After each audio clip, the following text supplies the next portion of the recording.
اهلا بحضراتكم مره ثانيه في الريمونتادا، وانضم لي جده نجم الريمونتادا والمدرب بجهاز نادي المقاولون العرب. جده مساء الخير. مساء الفل. ايه الاخبار؟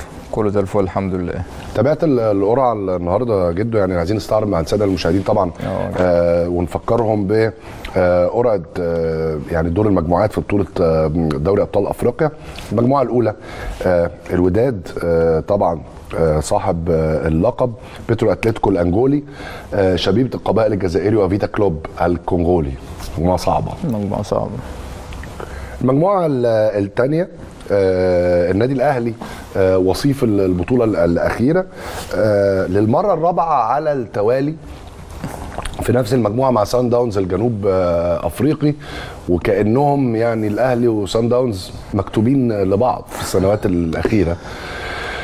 الهلال السوداني والقطن الكاميروني في مجموعه، في رايي مجموعه مش سهله، مجموعه كلها فرق اصحاب تاريخ وعندهم خبرات في المشاركه في البطوله دي. مجموعه النادي الاهلي. المجموعه الثانيه، المجموعه الثالثه، الرجاء المغربي وهوريا الغيني، سيمبا التنزاني وفايبرز اسهل مجموعه. اسهل مجموعه للرجاء دي، يعني مفيش فرقه ثانيه هتنافسه. ما هو السنه دي ممكن تكون سنه الرجاء. سنه المغرب. الترجي المجموعه الرابعه، مجموعه طبعا الزمالك، الترجي التونسي، الزمالك، شباب بلوزداد الجزائري، والمريخ السوداني. ومجموعه صعبه، مجموعه مش سهله. وانا يعني شايف حاجتين. الحاجه الاولانيه طبعا موضوع ان رابع سنه سان داونز بيقع فيها مع النادي الاهلي، وهتكلم مع جده في الموضوع ده وازاي لعيبه الاهلي تحضر نفسها للمباراتين.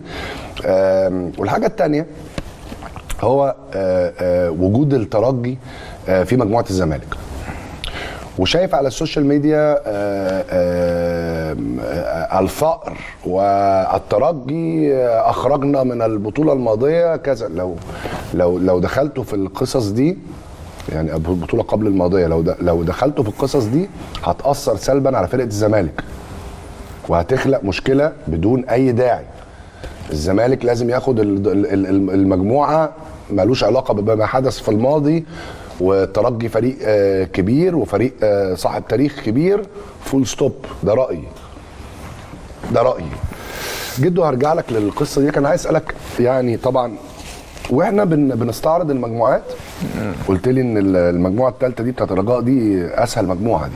اكيد، يعني شايف ان الانديه لسه جديده، ممكن اول مره نسمع عنها معاهم في المجموعه. اعتقد ان الرجاء ملوش منافس في المجموعه دي، فاعتقد ان هو هيحسم التاهل فيها بشكل كبير جدا من الدور الاول تقريبا يعني. لكن مجموعه الزمالك صعبه. شايف ان اصعب مجموعه الزمالك، فيها الترجي وفيها شباب القبائل وفيها شباب بلوزداد